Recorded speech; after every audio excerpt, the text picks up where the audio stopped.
Bonjour à tous, j'espère que vous allez tous bien aujourd'hui. De mon côté, ça va, c'est une journée ensoleillée, il commence même déjà à faire un peu trop chaud. J'espère que de votre côté, ça va, qu'il pleuve, qu'il neige, qu'il fasse chaud. Et en tout cas, si ça ne va pas, je nous souhaite à tous vraiment beaucoup de courage parce que la vie a beaucoup d'aléas et il faut savoir surfer en fait sur les vagues.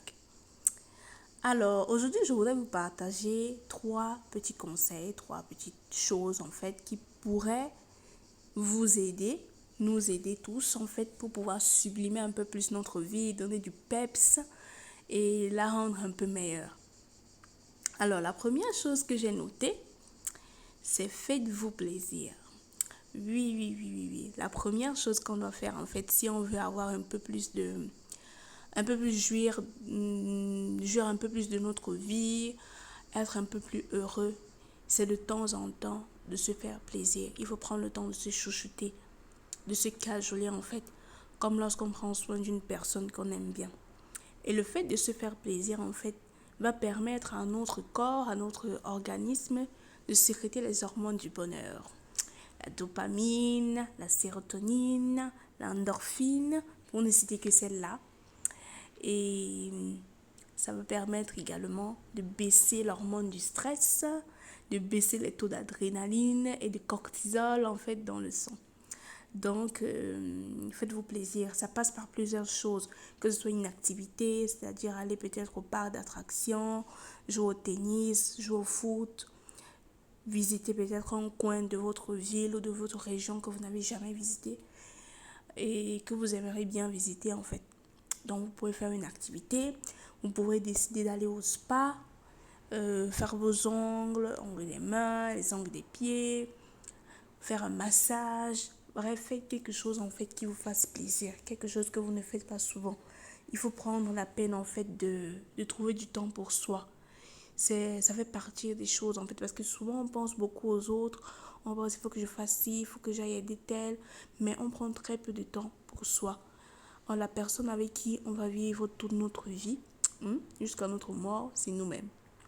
Donc, il est important de prendre soin des autres sans s'oublier en fait. L'autre chose que vous pouvez faire toujours pour vous faire plaisir à part une activité, c'est par exemple, vous pouvez dire, vous faites peut-être un resto, vous pouvez décider de manger quelque chose qui vous plaît bien. Donc, soit aller au restaurant avec quelqu'un que vous aimez bien, en compagnie, ou bien vous pouvez partir aussi tout seul. Il n'y a pas de mal à cela. Vous pouvez vous faire un tête-à-tête avec vous-même, un dîner aux chandelles, où c'est vous-même que vous invitez. Donc, ça aussi, c'est possible. Donc, mangez quelque chose qui vous fait plaisir. Mangez quelque chose que peut-être vous n'avez même pas mangé en fait depuis un bon bout. Et j'insiste un peu sur cela parce que lorsque l'on est malade, lorsque les choses ne vont pas, on perd notre appétit. Le fait de perdre notre appétit, on perd notre joie de vivre. On perd de l'énergie. L'énergie qui nous permettra de pouvoir vaquer à nos occupations. Donc, que ce soit un bon riz cantonais que vous avez envie de cuisiner, cuisinez-le. Que ce soit un bon plat de coq avec le manioc, mangez ce plat de coq avec toute la joie, avec toute la joie, tout le sourire de pouvoir déguster ce plat. En tout cas, trouvez quelque chose d'agréable et faites-le. Faites-le vraiment. Alors, l'autre point que j'aimerais citer ici, c'est toujours dans la case de vous faire plaisir. Ça passe aussi par vous acheter en fait quelque chose de palpable. Ça ne dit pas juste un plaisir, des papilles gustatives ou bien juste des yeux. Mais si vous pouvez également vous offrir en fonction de vos moyens, on ne vous demande pas de vous endetter.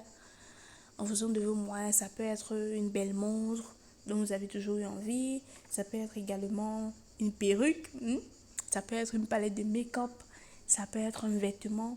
En tout cas, quelque chose que quand vous allez regarder, même les moments où peut-être les choses ne vont pas très bien et tout, vous allez dire, ah tiens, j'ai quand même ça, ça me fait plaisir, ça va acheter ça peut-être à tel moment et ça va vous donner un petit sourire aux lèvres. Le deuxième point que j'ai noté, la deuxième chose en fait, qui va vous permettre de sublimer votre vie, c'est de réduire, anéantir, réduire à néant vos addictions. Alors, il faut savoir que si vous êtes addict à quelque chose, là je vais prendre par exemple l'exemple de l'alcool, que dès que vous avez une petite déprime, un problème que vous avez, quelque chose ne va pas, vous vous dites, allez, je vais m'offrir un petit verre d'alcool. Très souvent, le verre d'alcool là va se multiplier par 2, par 3, par 5. Et à un moment, vous vous rendez compte que soit vous avez fini un casier de bière, ou bien peut-être 3 bouteilles d'alcool. Et à la fin, le problème sera toujours là. Mais vous serez sous et vous serez en plus abattu. Et vous serez encore plus énervé parce que ce n'est pas que le problème aura disparu, quoi. Donc moi je vous dis, c'est vrai qu'il y a des situations vraiment qui ne sont pas toujours faciles. Il y a même une chanson, un sketch camerounais qui dit mon ami, quel que soit le problème que tu as, bois d'abord. Mais bon, dans ces cas-là, j'imagine on ne vous encourage pas en fait à vous enivrer. Le principal truc, c'est que il vaudrait mieux prendre un peu de temps de réfléchir par rapport à la situation qui vous a mis dans cet état, par rapport aux problèmes que vous avez, pour éviter en fait de tomber dans un cercle vicieux, de tomber dans une addiction, que ce soit à l'alcool, à la drogue, aux films, aux jeux vidéo. Parce que très souvent, lorsqu'on a une addiction, en fait, lorsqu'on est accroché, obsédé par quelque chose, ça prouve que nous avons un manque, ou bien ça peut être un manque, ça peut être un problème qu'on ne veut pas affronter ou qu'on n'a pas envie d'affronter. Donc, la solution, en fait, ce n'est pas de se goinfrer soit de nourriture, ou bien d'alcool, ou bien d'avoir une addiction au sucre. Tout ce qu'on veut, on manger des trucs sucrés. Ça prouve qu'il y a un problème qu'il faut résoudre.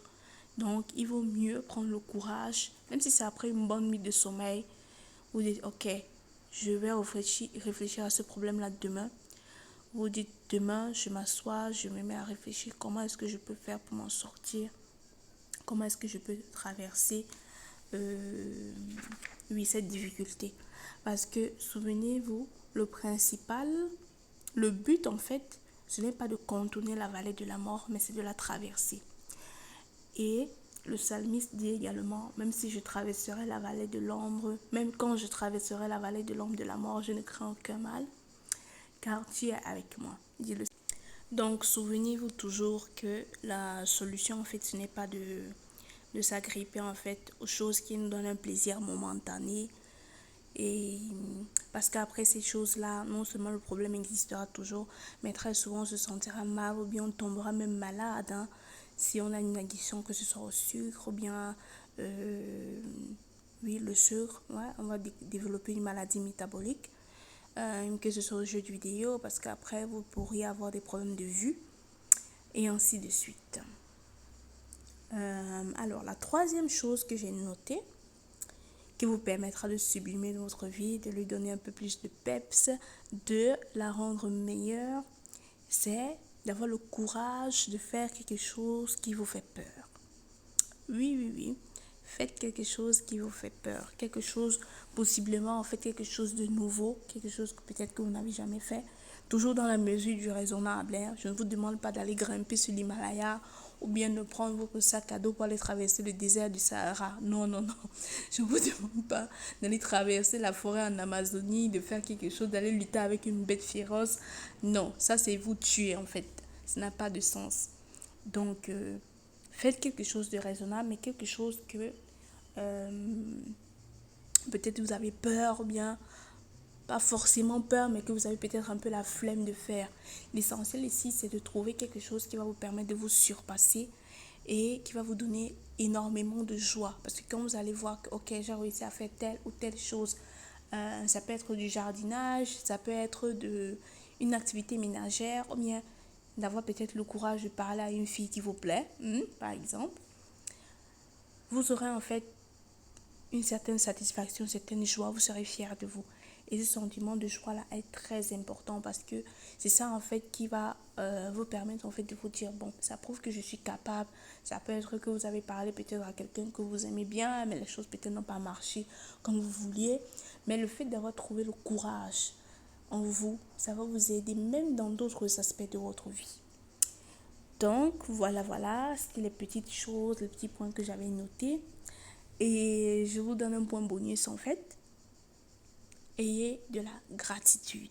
C'est très important d'avoir de la gratitude, d'être heureux, de pouvoir sentir le moment présent, de pouvoir vivre l'instant présent, de pouvoir être en vie encore maintenant, encore aujourd'hui. Ça prouve que tout est encore possible.